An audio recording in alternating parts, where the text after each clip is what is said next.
night shopper in the dark. Warrior Works. Warrior Works.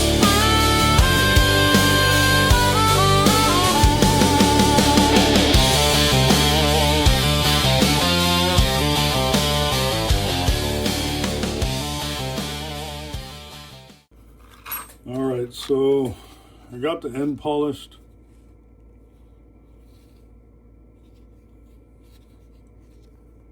Do the final shaping or like evaluation after it's all glued together, but that's nice and polished. I did run this and clean this off, so I'm dealing with at least mostly clean surface right now. Like I said, that residue, that glue, can leave kind of a pain to deal with if you don't clean it off. What I'm going to do right now, and I want to be careful not to put marks on this, on the blade, because they'll be harder to sand out later if I put any scratches on here.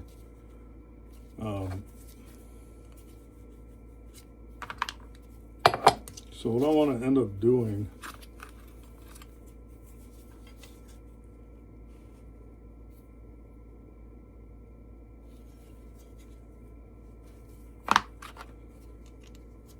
is I want to find where this ends, just temporarily so I can see it. So I'm going to use a pencil.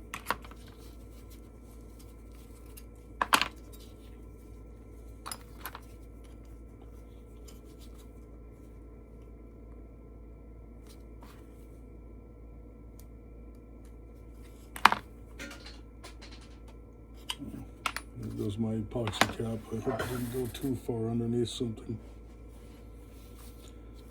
So I got two marks where those end. And what I'm going to do, the reason why I did that is I want to know where I need to stop with my carbide bit. So I'm going to put some marks in here so the glue has a little bit to go in.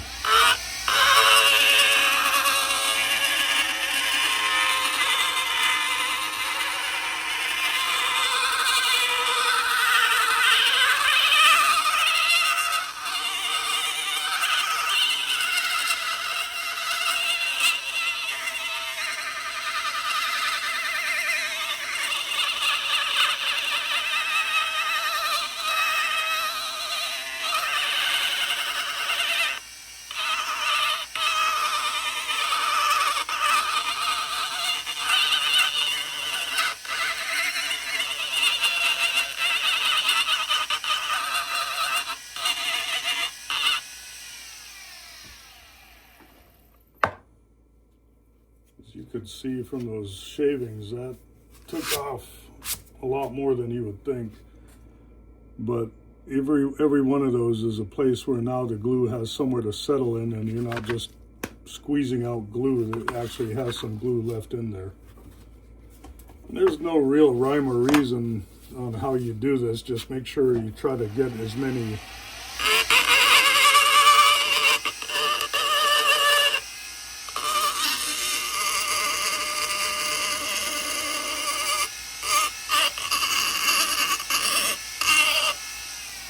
Don't go all the way to the edges, okay? Stay within those areas where the handles are going to be covering.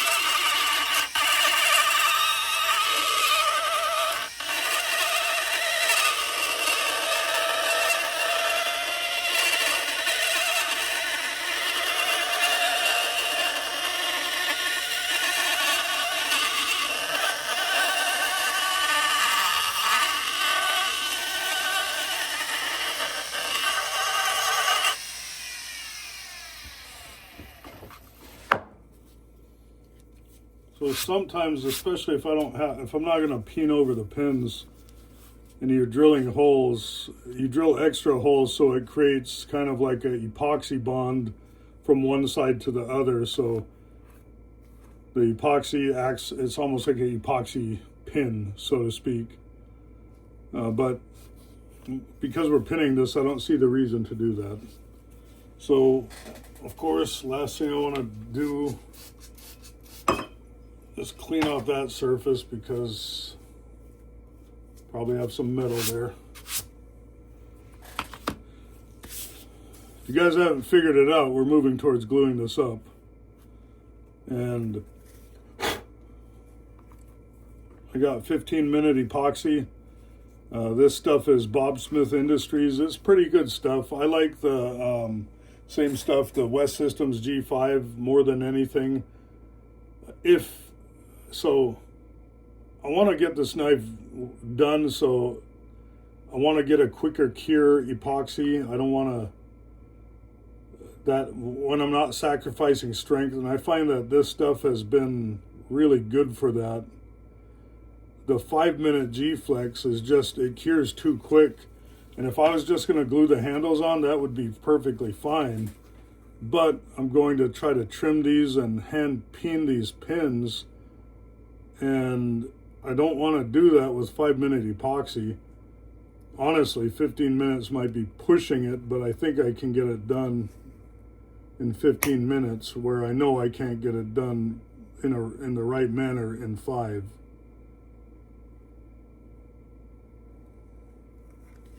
So I got the epoxy in there. I got red dye for epoxy.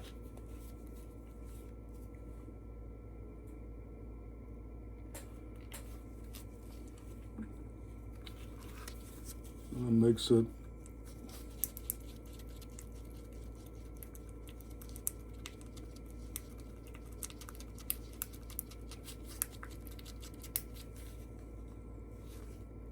I think that's kind of close, but it looks a little too transparent maybe. I don't want to add too much, because sometimes when you add too much dye, it feels like it inhibits the cure time.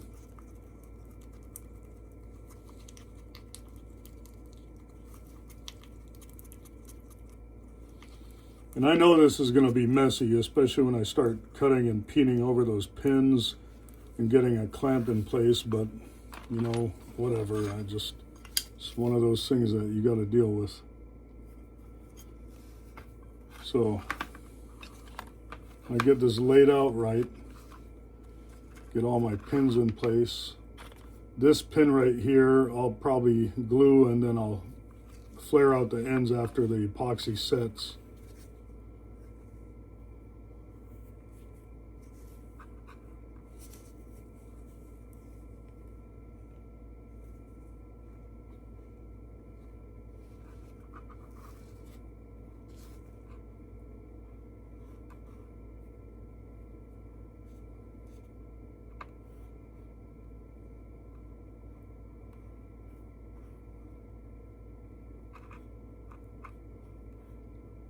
The idea is to cover the entire surface and not overdo it, because you don't want a whole bunch of squeeze out, and you don't want to worry about cleaning up more than you have to. And you really don't need much to fill those voids, but the more important things is to fill in where the pins, especially that tube, is going, and I can add a little bit to that.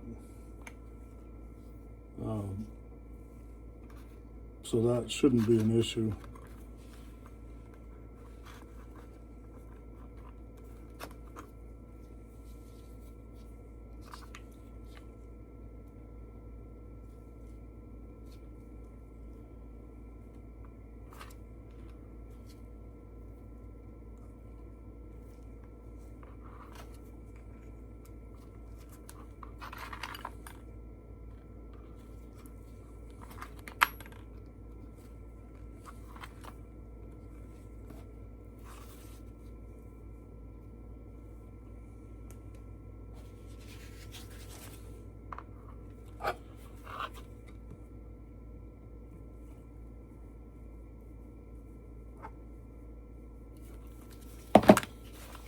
Now, I want to clean up some of the squeeze out, especially since it's red. It kind of looks pink, and I don't want it stuck in the jimping and the grooves of the antler right there.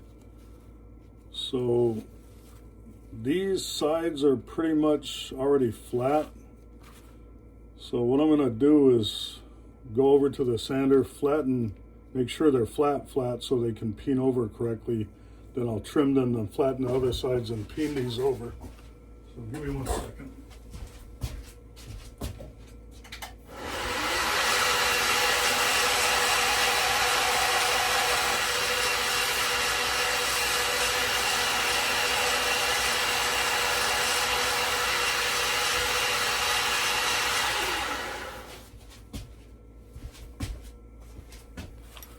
So I got these flat.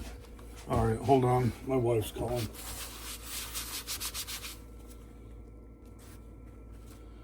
All right, so I'm looking at this and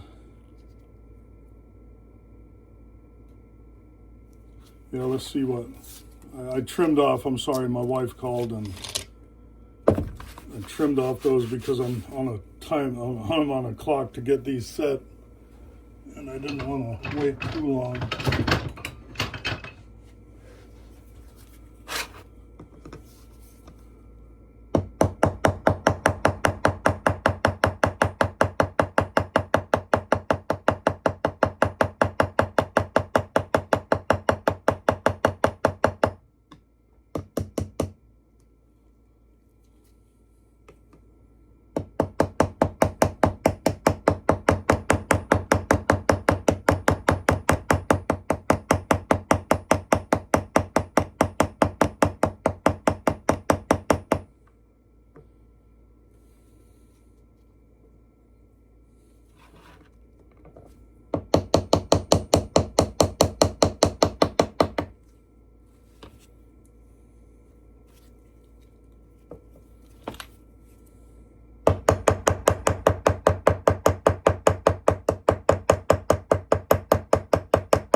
I'm on a time crunch. I can feel this glue getting a little more sticky, and you know, it's setting up a lot quicker than 15 minutes, which is kind of irritating, but I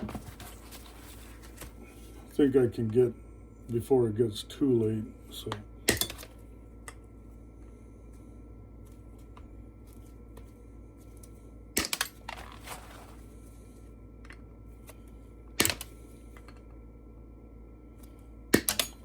I'm gonna go sand these, be right back.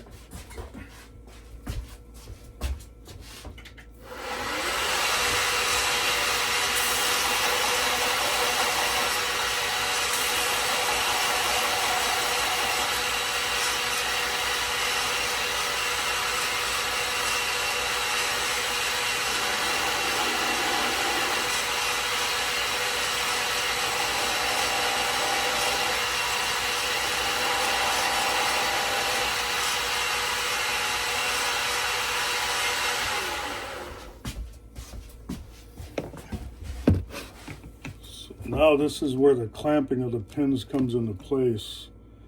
And realistically, maybe I should get a bigger clamp in the middle now, but I didn't want it to interfere with my peening of these pins. At least as a, just in case it starts setting a little too quick.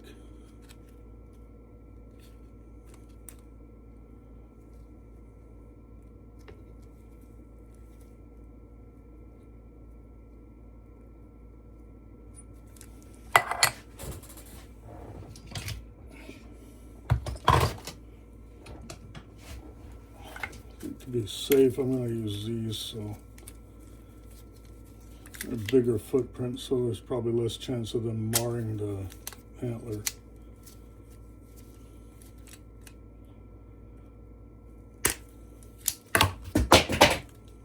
Well, maybe not.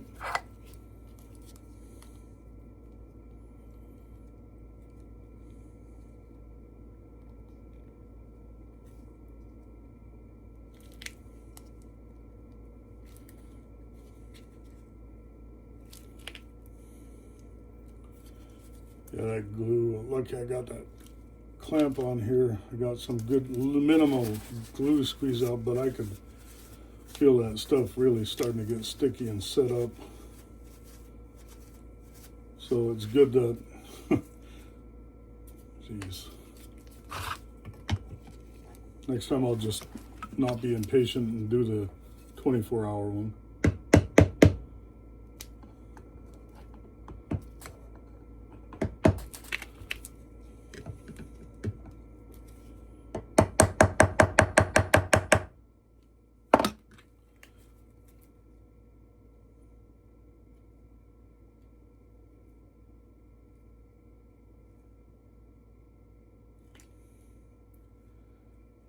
All right, well, plan B on this, what I'm going to do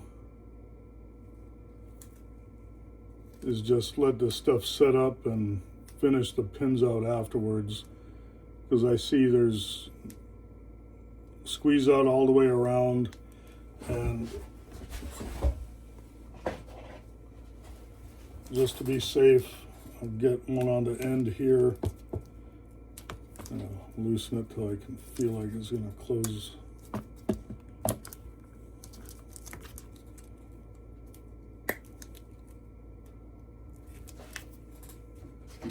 And get a couple more up front just in case. So one of the more important areas you want to make sure that you get the glue squeeze out is up in the front.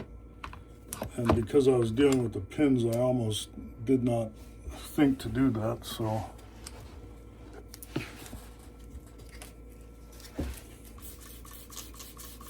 get that soaked with acetone.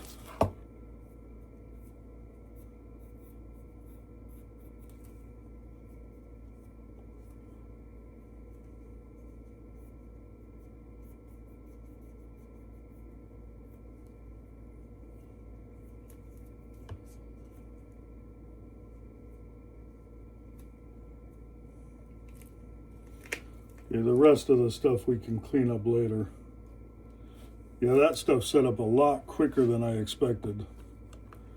So I'll set this off to the side and move on to another project while that cures or it gets a little harder. Then once it does that, I'll turn the camera back on and finish the peening of the pins, and it'll make it a lot easier so I'm not jumbling around clamps and stuff like that. So I'll see if I'm going to work on a few other things. I'm going to see about what I'm going to do, and if something worthwhile capturing on camera, I will. But if not, then we'll come back to this one. So a pretty busy weekend. My grandson's here visiting. We ended up having to go out and help with that moose yesterday. So a lot of little things kind of slowed me down on getting into the shop as much as I wanted to. So with that, the knife that we're working on, it's glued up. You know, hindsight, I should have never, if I was going to use a pin and epoxy method, I shouldn't have tried to take the shortcut and used quick setting epoxy, because realistically, I have not even been able to get my shop for a day and a half since I glued it up. So if I had used the slow setting epoxy, it would have gave me plenty of time to peen over those pins in a proper manner and it would have given enough time for the glue to set up, and it would have given me some time to wipe off the amount of epoxy that had squeezed out. And you know, sometimes if you don't take the time to clean up a mess, and I had sticky gloves from the epoxy, and I didn't realize it. Well, maybe I did, but it didn't look as apparent as it is now. But I got epoxy like in areas that I didn't expect, and I didn't sand or do a final sanding or buffing of this yet. So it's not a huge problem, but it is a problem because it does cause more problems in the end. And even the part that I ended up wiping with acetone and cleaning to squeeze out with Q-tip, after that epoxy got real thin and squeezed out a little bit more did come out of that joint. So what I like to do if that happens is I'll take a utility blade and kind of just loosen it from the middle portion, just slowly till I can, get to where it needs to be. Then I'll take and I'll cut straight down, and you remove the squeeze out that's on there. And while that's not the preferred method, that's a lot cleaner than sitting there with this file and everything else. And you just got to be careful not to press too hard with that utility blade, because you don't want to slip, you don't want to cut yourself. But also it's harder than usually it's harder than the steel itself. But as you can see, that little bit of epoxy squeeze out came out without any issues, and I just got a little tiny bit of cleanup to do on that. But I didn't risk taking a piece of sandpaper and ruining the polish that I put on the ends of these, and it cleaned it up just fine. So that's one recommendation that I found over the years that has helped me when issues like this come up, because they do. You can't always anticipate everything, and you got to find a way to deal with it when it happens.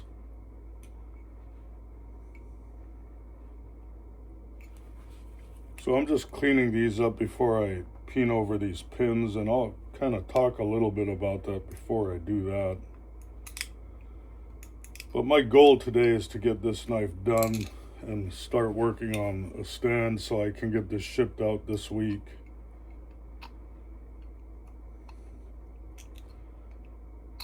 And Jesse, just so you know, I'll be mailing out your prize on, I would say, Tuesday. And as we discussed, I wanted to get a few more things to mail out with that. I do have a couple other things to include this. And one of the things that I like to do, and my wife likes to do, is we live about 7 miles from the distribution center. There's plenty of other post offices pretty close to us, and if we have to, we'll send them from those, but we try to get them to the distribution center so it gets to you guys that much quicker, because they ship directly from there out, and it's at the airport, and it makes it a lot quicker for you, a lot more convenient for the people receiving the packages, rather than waiting an extra day. Sometimes things happen. We can't always prevent that, but we know, living in Bush, Alaska, how important it is when you're expecting something to receive it, kind of when you're expecting to receive it. And I think that kind of empathy carries forward in the things that we do today. So I got that cleaned up. I'll go back in there and do a final cleanup later, and I got to blend in the blade. I did have some epoxy squeeze out on the blade that I had to clean up, but all of that stuff will clean up just fine. So on the pins, I've sanded them kind of at an angle matching similar to the handle itself. and I left them proud, probably a little less than a millimeter.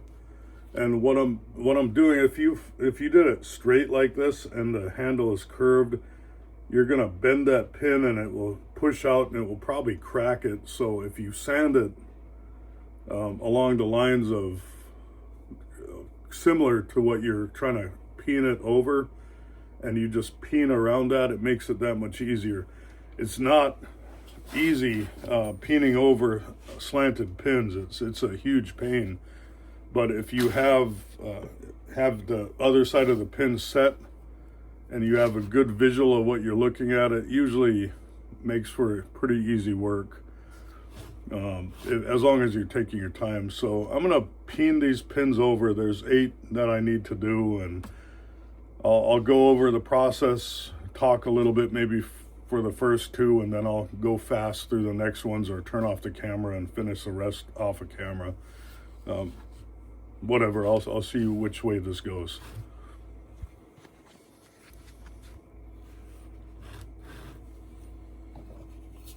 So a lot of times people just get into starting to do things without explaining what they're using, and then there was so much epoxy squeeze out that even on the gloves, I got a little bit on the anvil, but I'll be able to clean that up.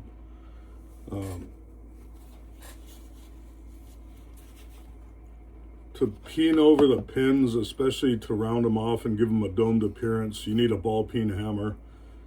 And I have this Vaughan 8-ounce, so half-pound hammer, and I like the feel of this. It has enough weight where I feel like it's doing its job, and it's not overkill where I feel like I'm going to hit too hard. For lighter jobs, I have a lighter one. So what I'm going to do is I'm going to be using the edge of the hammer and the center of the hammer depending on how I want to deform that head. So I'm going to use a center, kind of follow around, chase the edge of that so I give it that domed look. Then I'll start flaring it out and kind of working away in a circle.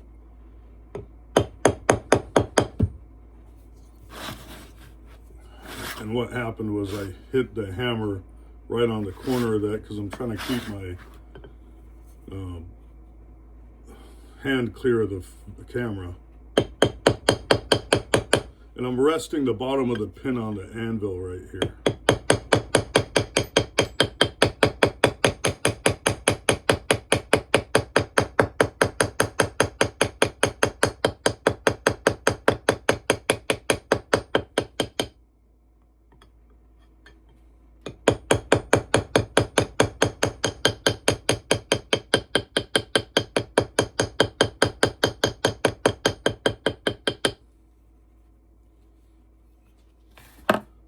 And you can see it's starting to form close to the handle, and I'm feeling for hot spots. It's higher on this side than it is on these sides, so I'm going to try to blend that in this top corner right here.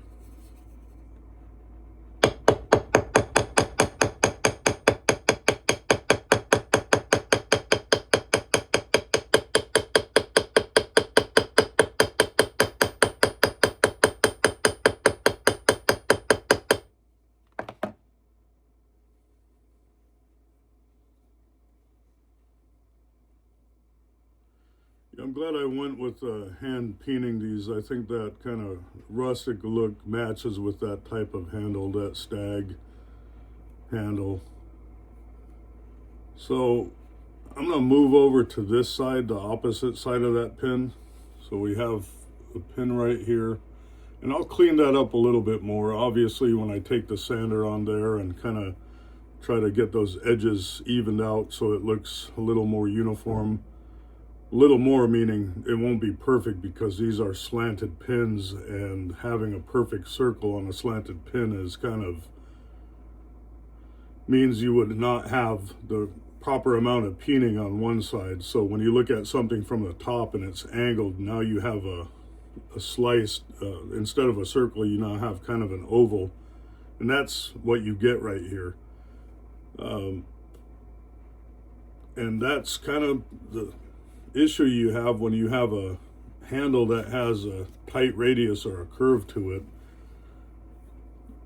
A lot of knife makers that kind of see this issue might try to avoid it by having the pins come out on a flatter surface, or maybe not try to even do the smaller ones and just have done the 2 center pins right here, even if they were 1/8 inch pins. But I think this makes for a better look, and it's when you got 4 pins going through, in addition to the rear brass tube, you have a huge amount of mechanical hold, and not only that, you're not just relying on the glue hold that's on there.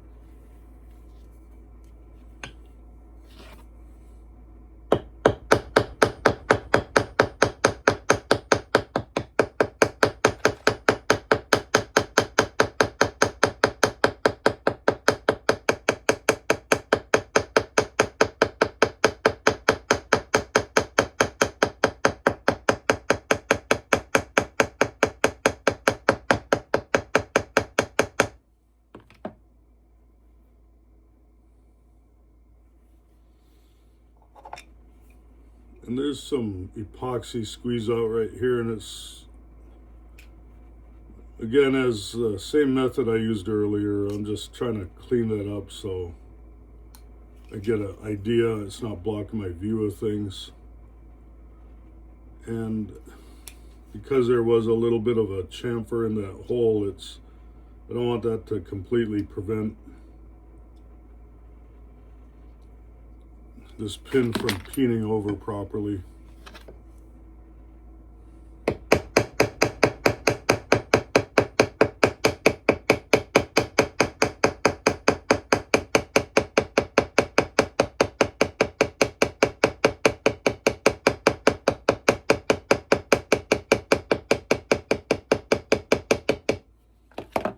So what I'm doing after I get it set and I kind of get the edges down, I'm looking and seeing where some of the high spots are, and I'm tackling that and hitting that so it deforms the metal. And what you don't see underneath is that, and you see maybe seen a little bit of it on the 194 video that I did, is when you peen over a head, it's not just the top surface that you're deforming. Underneath, it actually takes and widens that pin, which is what the mechanical hold is. You got to be careful, because once you start doing that, you're putting pressure on that hole that you drilled, and if you do it too much, you start getting cracks. That's why when I drill the holes out, I mentioned they have to be slightly bigger than the pin, or even a little, not. When I say slightly, I don't mean just a little bit. I mean enough where you can feel some wiggle room in there. So I'm going to clean up some of this glue squeeze out on a few of these other pins. And this glue squeeze out was not there before when I added these pins in place. And as that epoxy started curing and it got warm and really thin, then it started going into all of these areas that they weren't supposed to go.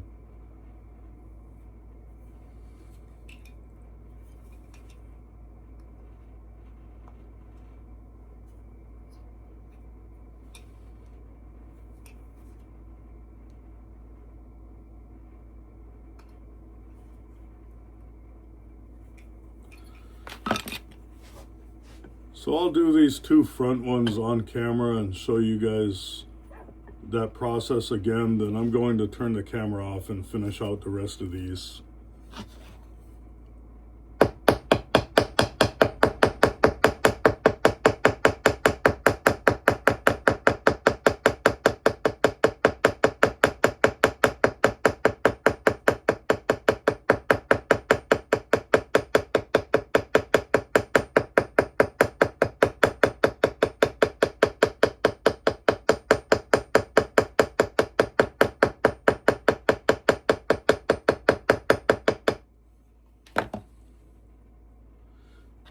And when I'm doming, I don't just use the center of the hammer. I use that initially to get the round surface, but when I'm trying to move it, I also use the bottom areas right here to kind of tap on in this direction, and it gives you a better visual when I hit it in those areas.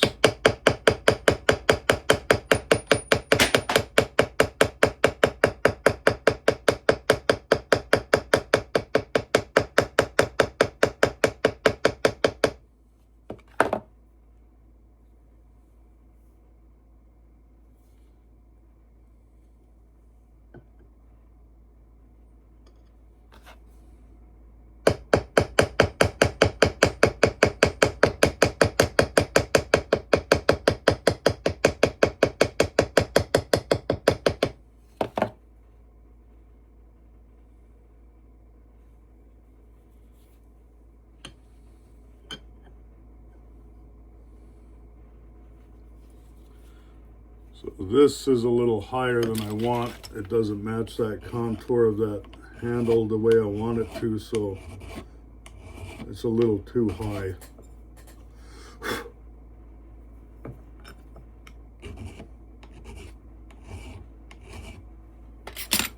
So that, just that little bit brought me to where I need to be.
We have those 4 pins peened over.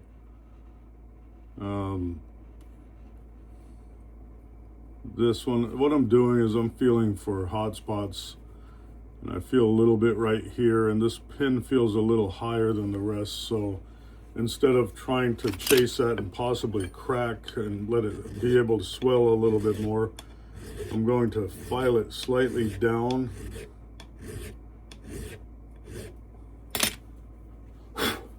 Then I'm going to peen it over afterwards.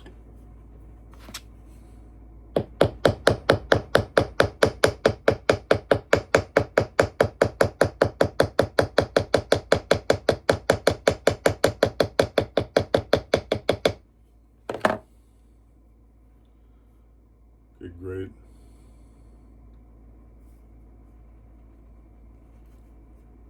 I'll do the same thing on this one.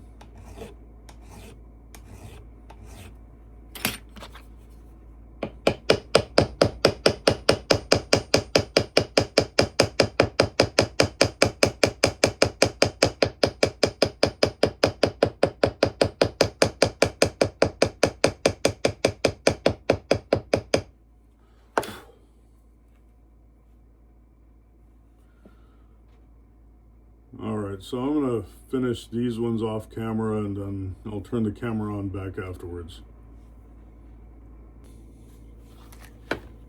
Alright, so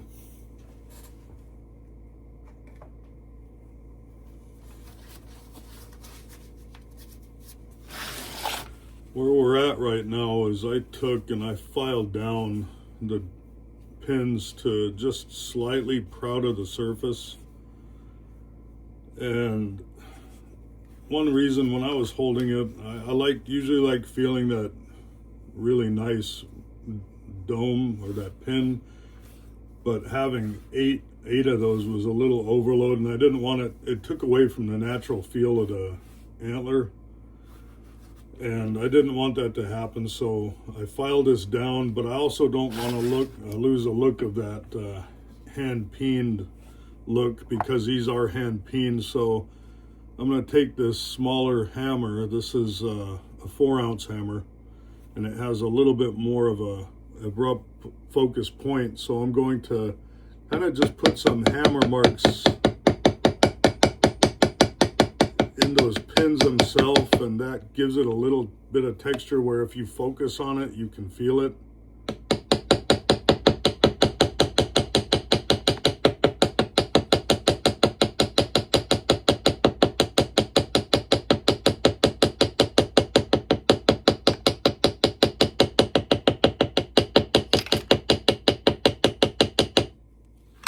And it also gives it that look that we wanted to go for, is that rustic, like hand peened look, and it gives it a really nice texture. So I'm gonna just go through the motions and do this to all of these pins.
Now, keep in mind that the actual peening has already happened. The mechanical hold has already happened. What I'm doing right now is just adding a visual reminder that these are hand peened pins. If they were smoothed over, they would be no different than, I guess, what would be the difference if I just stuck them in when they were glued and sanded them flush? They're slightly proud. You can feel them if you focus on them, which is great. And also what I did while I had these filed off is on antler, you get a lot of this porous area sometimes, and then you have the hard area. And this porous area, when you start buffing, it can really absorb some of those darker black compounds, and they're impossible to get out once you do that. This is already dark to begin with, so and part of that was a potassium permanganate, and some of it was the toasting.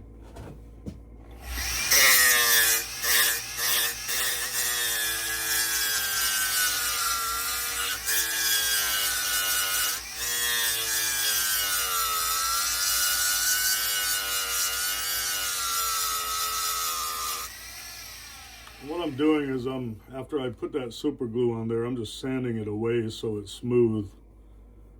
And I'm giving it a look over prior to me going over. There's little things like sanding marks like towards the end here on the metal that I need to blend in. And, you know, because all of this is contoured and there's no flat surfaces, I'm going to take this and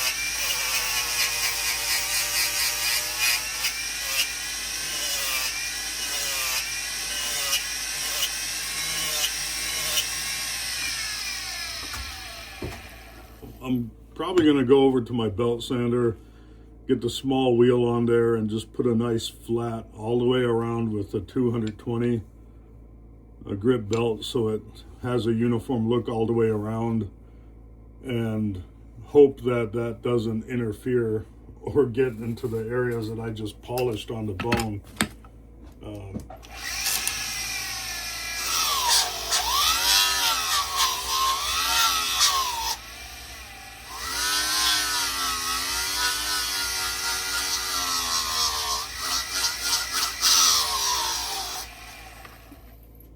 And if that's the case, then I'll come back over here with the flap wheel and just go over and blend that in and finish off with a Scotch-Brite belt.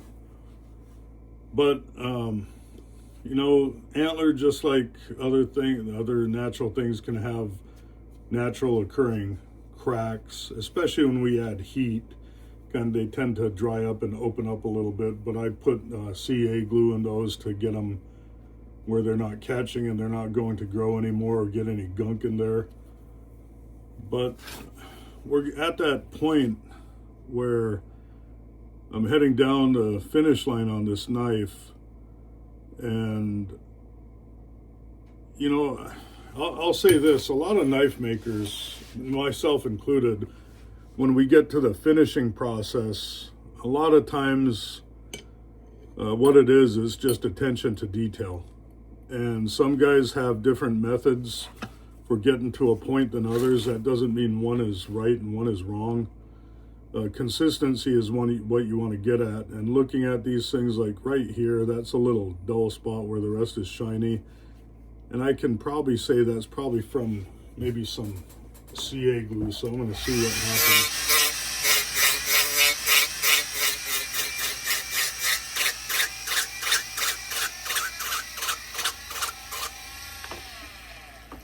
So one thing that I like to do because of that is just hold it in the light and look over for areas that I see that needs to be corrected or fixed, and try to move towards some areas of improvement for that knife so it looks as good as it possibly can when it leaves here.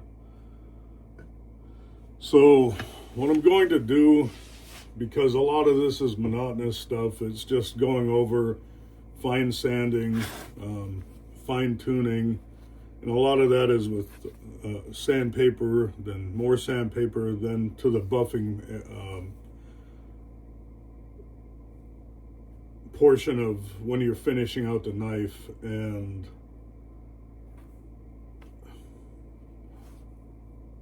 I'll see if I'm going to set up the camera when I get to those points.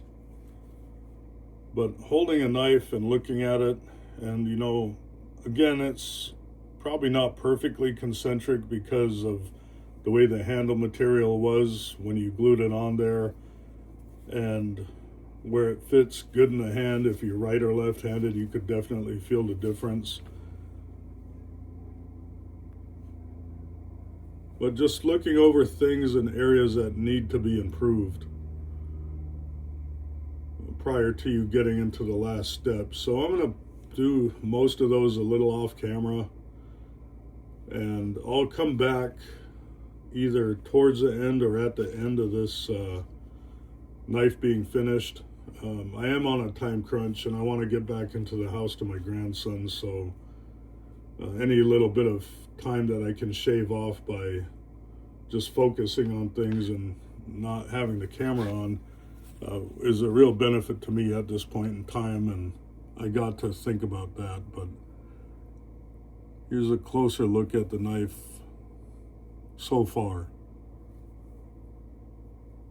And this is prior to polishing on the buffer, prior to any finish work. Those red liners make it really pop and separate it from the knife itself. Oh, one thing that I will do while we are on camera is set that brass tube in place.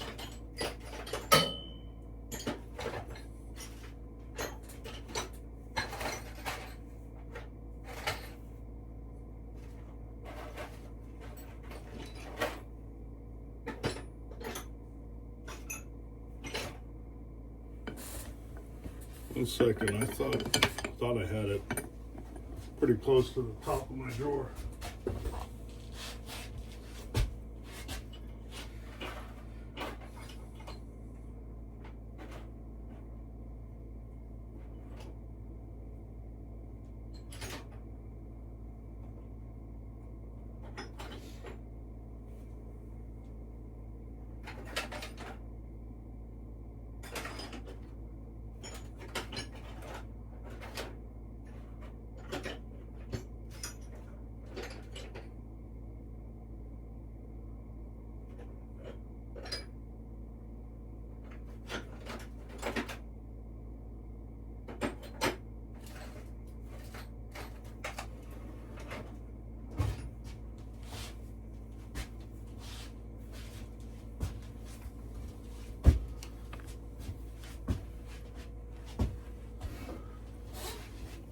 sorry you guys, I'm a little slow today. My dealing with getting in and out of my truck yesterday a bunch of times more than I thought kind of put a work on my muscles more than anything that I wasn't using for a while, because I just haven't, and it really hurts in my upper thighs and my back, and kind of a pain. But what I have here is a punch. I had one that was slightly bigger than this that I was able to use, and I utilized it on my trapper that I redid with the handles. And I thought it was up at the top here, but it's not. But this will do. Other one's just a slightly bit bigger. But what I'm going to do is I'm going to hold this ball peen hammer right there. This is going to be a little bit of a balancing act, but it doesn't take much. So all I'm doing is trying to flare out the ends a little bit, and that's all it took for that. And I mean, this, you got to remember that this stuff is real thin, and all we're trying to do is flare it so it doesn't slide out, and it gives a little bit of I'm sorry, you know, this makes me think. I actually thought about on this creating a little bit of a bigger hole on this side and making kind of like a hardy hole with some pieces that will help me. Like if I have an old ball peen hammer I can cut off and file to the shape that fits in the hardy hole, I can basically just sit this in there, take it, sit it right there. You're gonna have multiple different sizes and shapes to help me with some of this work, and that might help with peening over pins too, because I'll have a nice solid point where I won't have to worry about hunting for where that pin is. It will hold it in place. I'm sorry, this is terrible. I'm trying to, I'd stick it in my vise over here. It'd be any other thing, but I want to do this on camera. Kind of makes me wonder how I held it a little while ago. So I'm just going to hold it right there.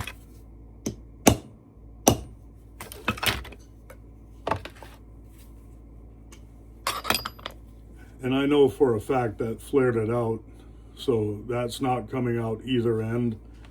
And for good measure, I'm going to use this reaming tool on the inside of that to smooth out the lanyard hole so it's not too sharp, and it gets rid of any glue that's right on the edge of that.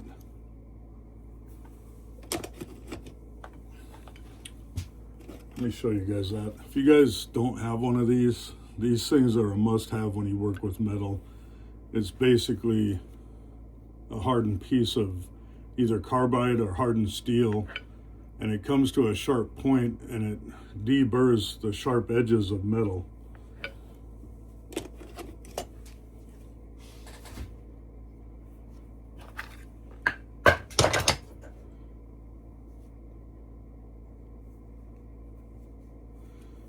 So I'm going to go look it over, do some fine sanding on here, buff it out, clean up this edge, the metal edge, like I told you guys, make sure it's even and it looks sharp and it blends into the entire knife itself, and finish this right here, go over the actual knife itself to make it look uniform, like a uniform finish, and then I'll bring us back on camera. Thank you guys. So real quick, I just put it on the buffer and I was cleaning up in this area right here, and I should point out something. I don't know if I got caught up in the camera or got a little lazy, but generally what I would have done is put some masking tape on here all the way up to the butt of the handle right here. And I would have kept it on there until I was completely done finishing up the handle and just pulled off the tape. And because I was trying to cut corners and I didn't want to put the tape on there for some reason, end up causing me more work. So I end up having to clean that area up from the epoxy. Then I ended up having to sand or use a fiber wheel in this whole area and tape this off, and then carefully get in here and clean that up. But I guess I wanted to real quick get this back on camera. And as a word of caution, shortcuts generally aren't shortcuts. They just are shortcuts to problems. And I'm dealing with that right now, but that's a problem of my own making. And I just wanted to point out to everybody that that mistake or that oversight causes a lot of issues in the long run. But the knife is looking great. I'll come back on here in a little bit and show you a little more after I get to the point where I feel like it's either done or very close to being done. But here's where we're at.